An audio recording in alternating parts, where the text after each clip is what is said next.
say pampe tresom no ena ye hyasie no ye hyasie na ba bi ye hyasie afi Jemtani ma akatawia akatamanso NDC amanyukuo no Johnson Asiedu Nketiah ene afrensa ntwefo hie mu putuprumu ne nsem wodi tudwa ne se electoral commission e de wo nam kwan bi so a enya ade a wo mo ani ege ho Ghana for be kaya abra electoral commission pani a woda no Jane adukwe mensa wodi nsem ahodo e tudwa no wo cha se no kwasem ewo mu ni abatro no nsunsuanso de abeka ne nsa nanso betumi aka se emyankron bi constituencies mako enkron bi wo ho a ahode no ne nsa enyanka ye nanso so kan kontabuo ni nyina bomu a no ho ba bi a ani ekire no a se waka se de wo ho no fufuro be kan no betumi asesa no a na ani ayese obi a waka se me sensuo de akwakogu pum bucket baako ebesesa for no level tese unhunu mpo aso atobo abo oso ataso no wose saa de beye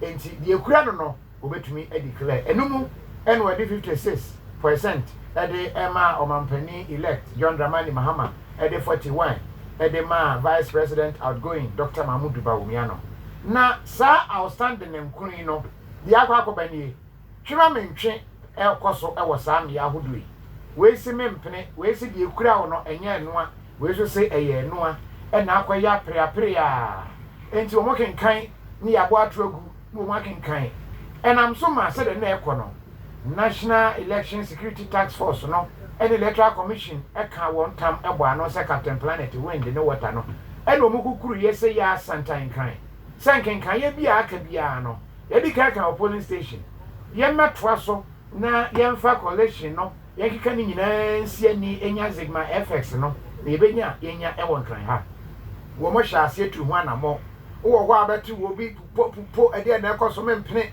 de mo kan na ha pink sheet na mode aba no enye noa de yenim ne se pink sheet na ese okotwa lotto no se de okotwa lotto a ye de ade bi hya ase carbon na atu copy wa ha no de ekura ye carbon de isi de aba no so ye carbon enye no kre ehon nsem bebre we si ha mempene sa wo mo hwa twema mentwene se de ekono a na ani eya yenyan polisi fo tu omo anamo isi so ye de obetumi tasa no school ho ne de udura ni mu ho a polisi fo no womo de womo ti ase na mamununtum amaka sibi asisi ho na polisi fo akita wan bi nso womo kurakura saa womo shield ya ayese grass yi eno nso kurakura womo uduru ho na unni kwan unni adwuma bi a ho a ye ma kwan e ma umre mu enne ye wo ho a de hunu ya ne se krata bi aba se Yewura Johnson Asiedu Nketiah chairman ema NDC of Pennsylvania for no de se bi atromani Simu pam koduru wa Yewura Johnson asema wo kan se wonte ase se collation a yaye ne miamia hodo no yesan ye recollation fufuru biu yakeka ma no e de abomu ewo bia hodo a de free ba ye no afa wie ne yesan ase abeka abomu ewo ha biu we si aha oduwe kan wa mempene we si oduwe kan wa mempene wono de ohunu ne se emwa enti party ni dimbika se de Ghana ha ensem etesa eba utumi de kwadan court no womo de akwa na court ai nti womo de injunction ato recollation said your friend no eso say womo mpene e ma abatro nsunsanso a wo manfo adi ho adanse akenkan awie no womo ntwin san e ma mekenkan e won kan ha ebio yentie general secretary chairman. Now after we all agree on the figures as mentioned, because if everything is right, all the figures must tally, because the pink sheets are filled in quadruplicate, duplicate, quintuplicate, or whatever the case may be, depending on the number of candidates. So everybody will have the same copy. So the moment figures change and you find parties holding different documents with different tallies of votes, then there is a big problem, and that problem cannot be pinned on a single political party, because the same way political parties are capable of perpetrating fraud, the Electoral Commission officers also are capable of perpetrating the same fraud. So you need to find a way of looking at it so that you can identify who did the wrong thing. But whatever happens, at the end of the collation at the constituency collation centers, the results are entered also on the collation sheet and are signed and certified and pronounced upon by the returning officer. And in our elections, in our general elections, you have two categories of returning officers. The returning officer for parliamentary elections and the returning officer for presidential elections. And they alone have exclusive powers to pronounce the outcomes of the elections, and nobody else. That is why it takes the chairperson of the Electoral Commission, who is the designated returning officer for presidential elections, to pronounce on the presidential elections.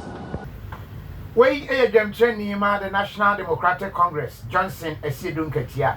What one in some so and watchers said, well, who are been so Asia and 10 see Ghana. In fact, Ghana Mambrano Crano, Ekasetia. So hene beshada eyi nanim edi ne ho ahya amanyesimu watches centers ni bi ewo ho a ayemfo bi ahyeda asimu pampampan monsan kan na foforo da bi we kese wo hina nka bi obegina mu aka se mempene so no we die yempene na je se wo no akohye ebi mu afa no no yempene monsan kan na foforo wo sesa ne ma no ayemfo no enhwe na wo montwe wo ho emfiri ho. Will I go slow on addressing the media so that we don't inflame passions and tensions that usually attend elections such as the one we just gone through. But it seems to us that our silence is being taken advantage of by both the Electoral Commission and the new Patriotic Party to continue with the impunity they have been known for the past 8 years. The subject of today's presser has to do with what is happening at the police training school in Kesali. Some people call it recollation, some people call it collation, and so on. Whatever name you call rose, it will still smell sweet. And the decorated donkey still remains an ass, cannot depend on the We in the NDC believe that what is happening at the police training school amounts to illegality. It is not founded on any laws of our elections. Neither is it based on any consensus that has been reached between the parties and the Electoral Commission. And so we want to inform the nation and to give notice to any officials of the Commission and the police who are involved in the perpetration of that illegality, to know that there could be consequences of their actions in future. We know the process of our elections is quite clear. After voting, votes are counted and the results entered on what we call the result declaration forms or the pink sheet, and the presiding officer at the polling station proceeds to announce the outcomes at the polling station. Johnson Asiedu Nketiah ena wote ne no. Na wase atonkra bi se yemfa enkoma Alexander Afenyo marking. Se wonhwe ne yie pa na wate se woto ne pa eba na se bi panika se oto pa koso ato pa se bio ubehia difo. Na se de woto ne pa no ekono. Wonto mra saa.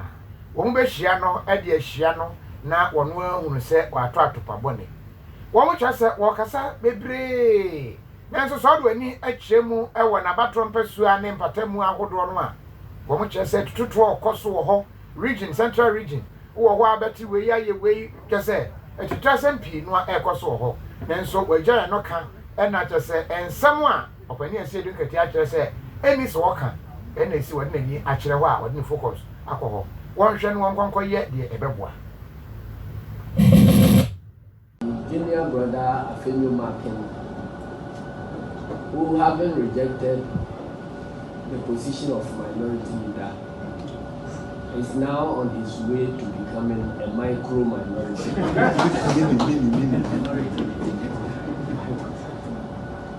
Bragging that he belongs to a party of rule of law and all that. Who doesn't know about NPP? We in the National Democratic Congress don't need lectures from Asiedu Markin about democracy at all. Indeed, if there were any need for lectures in impunity, then we will invite him as our lecturer. If it is about democracy, he must shut up. He should go back to his region and take stock of his parliamentary candidates who have been shooting and killing people, his party people who have been shooting and maiming people across the country. We are quiet not because we are going to sleep over this. We are sending notice that all this violence, right from 1996, 2016, to date, will be properly investigated, and our electoral system and democracy will be cleaned of these violent states. Immediately we take over. And so anybody who is thinking about abusing these 3 weeks, abusing his power during these 3 weeks to create any problem, you must know that there will be consequences for him after we take over. We want to thank you. Johnson Asiedu Nketiah Dwemteni ma the National Democratic Congress. Yetwa ensem no so adawafo monko goil na monko tom fuel enfangu ka mu eno ene ye from ngo papa de gu ka mu eboa ka no pa ye opofofo bi e de aba ye friend goil super XP so bi gu ka no ne beboa ma ka no engine no esuboko. John Dramani Mahama wono ena sabre wo ye omampanin fofora ye yi no broni kasem ye beka ne say president elect onyanso afremu ensaye eninti wanfa elect no anka ho a na je se o ya akobunya amanpanimfo mienu bise meka say na so brawuli wada so etegua no so a ne brebeba wie ye anadwo konkama bra ye wuro papa wo so no ne da etoso ensia ewura nso no emo na no ana His Excellency John Dramani Mahama wode nsem bi atodwa wo se no kwasem nie ewom se wanam kwan so a wo ba na wo hwe kwan no a wonam so a wo ba no a wo ba wo se na de betwem fiw wo ho ane de betwem fiw aka ntete susa ne de na nkai ba ne sa hu so bi kroso e wo mom kwan sa no a ida se enwura na sinsan no wo mo bo na apapo wo animu ho se be ya oduru a onan bebom na epega do ahwe ho no mo asere kwakwa no mo adwane agya ana se ade bi no mbo kokko ho no was one day or one night jam fiao on any so night jam fiao one thing and in conquer not just a friend of my one day one sent home was it said when you say ye pay a dear about any batch that was so pa any encania what just as Sabia make us again for yet that's so ye dum sonuma whom say anon ye de pampe and so when you may so mpuno woman shall say dum no obi sa ho asem a ye se eka a eda ho enye kaketwa enti aban de wo moka ti aban ama metua de a wo medum no saa ne ade wo se eba ne saa ahumi penti ya na aboni ho kakra wo kai pa se ne wo manfo di twa dwom bone samra ne mane dum so ye chia wa ne ya mahama e mamudum so maji so ya mahama wo se saa de no won pem you know like it enti won hwe ent na se nyanhwe ha e ma bi nsansi bio enti de obeye nie onya so afran mu aka bi e wo ho e fa nyina mu ahoden ho aban ka bi a wabo bia na wo msanyo na boy kwa no a obetwa ni nyina afiri ho berebre ama amane ama ka ne firi ho a nkania no nyina mu ahoden bi a se no bia nyama e ka abo mu di ano ano ebetumi anoa na obi a so mu adwero ensemi no wo ka e de ache Britain man so afọ na namusini a owo man Ghana mo British High Commissioner awo Ghana ne den ene Harriet Thompson eno aka chane say Harriet de atia no na manya fast no man twetwa saka we ya mo beti no ma san de bom sobo yenti We do have some emergencies we need to deal with, and that is the energy sector. It's the Achilles heel of the whole economic recovery effort. If we do not do something about the energy sector, it could crash everything that we're doing. So as quickly as possible, we want to look at whatever assistance we can get. Any LTA a omanpanin for fra winya entna akunya so President-elect John Dramani Mahama was say ehun be hianti on there waka che Britain aban no crisis wo kakra ho no wo de be boa no they say kada na nim yes wo twetwe ni nyina afiri ho na ekwan no emu etumi eda ho no ho so ye okay njote ye no we chire ho a wo mo se wo mo ati wo mo so wa kwadwen na wo mo ahedi obe yeguso ewo kasiyebo no emu Edmond Dan so say Asiedu Nketiah so pa de ne micro minority leader hey okay afenyo marking was say na afenyo marking say NDC for ye minority so say kura de minority ne kura bitwam ama wo mo ba bet na so won say de eba no ono afenyo marking be ye micro minority just a minority kuma ketwa kete emos dey say mosquito punches pa ni abo punch wrong Pikeman say, we don't care, oh Mahama. You said you can do the work. So if you can't give us the light, then step down, oh, means so cry. Can you hear? Many ninas will say, yeah, when one trivia of investments and a trivia and was here, and walk. Wasn't what Kaswa, oh, made a number, and a meal who say, yeah, make Shamo greeting from Kaswa, one leg. Isaac Keba message, I don't know. And we say, okay, and then why? Was it our president's voice has changed? Just right, he was elected. What has he started it? President, sir, I mean, names or ready for there. What is happening here? We don't be a crime. It is happening. The old here no one. I'm so you any meeting. You shall see him to get and send question. What's the meeting? No tea. And son will be a question. Maybe another question. Maybe I need different another. You have judged be there, quiet. My name coming in.